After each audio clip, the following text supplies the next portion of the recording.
కంది శ్రీనివాసరెడ్డి ఫౌండేషన్ పేరు పైన ఆదిలాబాద్ పట్టణ ప్రజలకు పంపిణీ చేయడానికి ఉంచినటువంటి ఏదైతే ప్రెషర్ కుక్కర్స్ ఉన్నాయో ఆ వాటికి సంబంధించినటువంటి నిల్వలకు సంబంధించినటువంటి గోడౌన్ వద్దకు పోలీసులు రావడం జరిగింది. వాస్తవంగా అంటే ఇవన్నీ కూడా సక్రమంగా కొనుగోలు చేసి వాటిని బహిరంగంగా పంపిణీ చేస్తున్నటువంటి పరిస్థితి. ప్రతి వార్డులో కూడా ప్రత్యేకంగా కార్యక్రమాలు ఏర్పాటు చేసి పంపిణీ చేస్తున్నటువంటి కంది శ్రీనివాసరెడ్డి కొద్ది రోజులుగా ఆ కార్యక్రమం కొనసాగిస్తున్నారు. అయితే ఇవి దీనికి సంబంధించి ఏదో తమకు కంప్లైంట్లు వచ్చాయి అన్నటువంటి కారణం చేత పోలీసులు ఇక్కడికి రావడం జరిగింది. వారిని అడిగి తెలుసుకుందాం.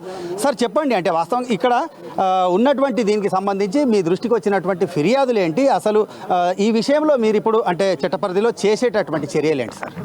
దీని మీద మనకు వచ్చింది ఏంటిదంటే ఈ గోడౌన్లో సరైన పత్రాలు లేకుండా సరైన ట్యాక్సులు చెల్లించకుండా కొన్ని వస్తువులు ఇక్కడ వచ్చి డంప్ చేసిలని ఒక ఇన్ఫర్మేషన్ వచ్చింది. దాని మీద మేము వచ్చి చెక్ చేసినాం. చెక్ చేస్తే ఇక్కడ ఈ ప్రెషర్ కుక్కర్లకు సంబంధించిన బాక్సులు ఉన్నాయి. ఈ ప్రెషర్ కుక్కర్లకు సంబంధించిన బాక్సులకు సంబంధించి వీళ్ళు సరైన పత్రాలు ఉన్నాయి, సరైన ట్యాక్సులు కట్టినా లేదా అని తెలుసుకోవడం కోసం మేము సిటీఓ గారికి లెటర్ రాస్తున్నాం. సిటీఓ గారు వచ్చి ఒకసారి చెక్ చేసుకొని తగు చర్య తీసుకుంటారు. అంటే ఎక్కడైనా సరే గోడౌన్లలో ఉన్నప్పుడు మీకు ఫిర్యాదు వచ్చిన సందర్భంలో కావచ్చు, రానటువంటి సందర్భంలో కావచ్చు, నేరుగా అంటే ఎవరైతే ట్యాక్స్కు సంబంధించిన అధికారులు ఉంటారో వాళ్ళు కాకుండా మీరు వచ్చి వాళ్ళకు రిఫర్ చేసేటటువంటి పరిస్థితులు సాధారణంగా ఉంటాయా, అరుదుగా ఉంటాయా సార్? సాధారణంగా ఉంటాయి. ఎక్కడైనా పోలీసుకు ముందు ఇన్ఫర్మేషన్ వస్తుంది. చాలామంది ఏం చేస్తారంటే పోలీసుకే ఇన్ఫర్మేషన్ ఇస్తారు. దాని మీద మేము ఒకసారి చెక్ చేసి సంబంధిత శాఖకు మేము రిఫర్ చేస్తాము. వాళ్ళు మిగతా చర్య అనేది వాళ్ళు తీసుకుంటారు. అసలు వచ్చినటువంటి ఫిర్యాదు ఓరల్గానా రిటర్న్లోనా అనేటటువంటిది ఏదైనా చెప్పగలుగుతారా సార్? చెప్పలేదు, ఓరల్గానే వస్తుంది ఫిర్యాదు, ఫోన్ వస్తుంది. ఇది అంటే ఇక్కడ ఉన్నటువంటి ఈ సరుకుకు సంబంధించి ఇదంతా అక్రమంగా ఇక్కడ డంప్ చేశారనేటటువంటి ఫిర్యాదు వచ్చినటువంటి నేపథ్యంలోనే ఇక్కడ వీటి వివరాలు తెలుసుకునేందుకు వచ్చామని చెప్పి ఈ వివరాలన్నింటినీ కూడా సంబంధిత అధికారులకు తెలియజేస్తామని చెప్పి సిటీఓకు తెలియజేసిన తర్వాత వాళ్ళు వచ్చి దీనికి సంబంధించినటువంటి బిల్స్ కావచ్చు, దానికి సంబంధించినటువంటి పత్రాలన్నీ కూడా పరిశీలిస్తారని చెప్పి CI Satyanarayana, one town CI Satyanarayana గారు పేర్కొంటున్నటువంటి పరిస్థితి. అయితే ఇప్పుడు ప్రస్తుతం కాంగ్రెస్ పార్టీకి చెందినటువంటి నాయకులు సంతోష్ రావు ఇక్కడ ఉన్నారు. వారిని అడిగి మరికొన్ని విషయాలు తెలుసుకుందాం. సార్ చెప్పండి, అంటే పోలీసులకు ఏదో వచ్చినటువంటి ఫిర్యాదు మేరకు ఇక్కడికి రావడం జరిగిందని అంటున్నారు. అంటే ఇక్కడికి పోలీసులు రావటము, ఈ తనిఖీలు చేపట్టడము, ఇవన్నిటిని మీరు ఏ విధంగా భావిస్తున్నారు? తప్పకుండా ఇది రాజకీయ కుట్రలో భాగం తప్ప ఇంకొకటి కాదు. ఎందుకంటే కంది శ్రీనివాసరెడ్డి గారు ఇది ఒకటి కుక్కల పంపిణీ అనే కార్యక్రమం కాదు, ఇంతకు ముందు ఎన్నో కార్యక్రమాలని ఆయన తన ఫౌండేషన్ ద్వారా తీసుకోవడం జరిగింది. ఇది ఒక మంచి ఆలోచనతో, తన సతీమణి ఇచ్చినటువంటి ఒక మంచి ఆలోచనతో ప్రతి అక్కమ్మకు, చెల్లెమ్మకు ఒక ప్రెషర్ కుక్కర్ 5 లీటర్లు అందించాలనే ఉద్దేశంతో మరి ఫౌండేషన్ ద్వారా ఈ కార్యక్రమాన్ని చేపట్టడం జరిగింది. రాఖీ పౌర్ణమి రోజే మేము దాన్ని మూర్తంగా పంచడం, ఈరోజు కూడా దాదాపు ఒక 350-400 వరకు పంచడం జరుగుతూ ఉంది. మరి ఈరోజు ఇక్కడ ఉన్నటువంటి వారికి కూడా, రాజకీయాల్లో ఉన్నటువంటి వారికి కూడా మరి ఫౌండేషన్స్ ఉన్నాయి.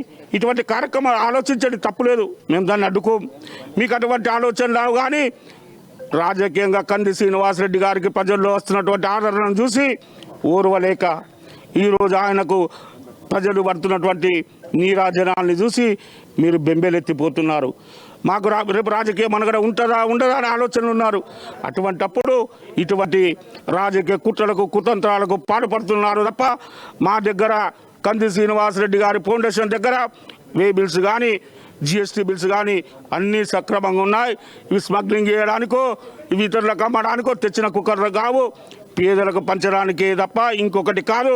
వీటిని మీరు అడ్డుకొని అధికార పార్టీ ఉందని అహంకారంతో అడ్డుకుంటే తప్పకుండా ఆదిలాబాద్ నియోజకవర్గ ప్రజలు పెద్ద ఎత్తున అటువంటి నాయకులకు బుద్ధి చెప్పడానికి సిద్ధంగా ఉన్నారని హెచ్చరిస్తా ఉన్నాం. అంటే పోలీసులకు ఎవరో ఫిర్యాదు వచ్చింది, దాని కారణంగానే ఇక్కడికి వచ్చామని అంటున్నారు. అసలు ఆ ఫిర్యాదు ఇచ్చినటువంటి వ్యక్తులు ఎవరికి చెందిన వాళ్ళు అనుకుంటున్నారు? అసలు ఎందుకు ఫిర్యాదు ఇవ్వడం జరిగింది అనుకుంటున్నారు? ఫిర్యాదు ఇచ్చిన వ్యక్తులు అందరికీ తెలుసు, ఆదిలాబాద్ ప్రజలందరికీ తెలుసు. మనం పేరు చెప్పవలసిన అవసరం లేదు. ఎవరు ఫిర్యాదిస్తారో వారికి ప్రజలందరూ అర్థం చేసుకుంటారు. అర్థం చేసుకొని రాబో ఎన్నికల్లో అటువంటి వారికి తగిన రీతిలో బుద్ధి చెప్తారని చెప్పి కూడా ఈ సందర్భంగా హెచ్చరిస్తూ ఉన్నాం. ఇప్పుడు న్యాయవాది రావడం జరిగింది, వారిని అడిగి తెలుసుకుందాం. సార్, ఎక్కడైనా ఒక చోట సరుకు కనుక డంప్ చేసి ఉన్నట్లయితే నేరుగా తమకు ఫిర్యాదు వచ్చిందని చెప్పి పోలీసులు నేరుగా వచ్చి తనిఖీ చేసే అధికారం ఉంటుందా, లేకపోతే ఈ బిల్స్ ఏదైతే జిఎస్టీ బిల్స్ ఉంటాయో వాటికి సంబంధించిన అధికారులు వేరే వాళ్ళు చూడాల్సి ఉంటుందా? జిఎస్టీ అధికారులు వచ్చి వెరిఫై చేసి చూస్తారు. ఒకవేళ అవి రాంగినా ఉంటే వాళ్ళు యాక్షన్ తీసుకుంటారు. వీళ్ళకేం అధికారం లేదు. ఇప్పుడు పోలీసులు రావడాన్ని ఏ కోణంలో చూడొచ్చు అంటారు? వాళ్ళు ఎందుకు వచ్చి అడిగితే ఏర్పడుతుంది, చూద్దాం.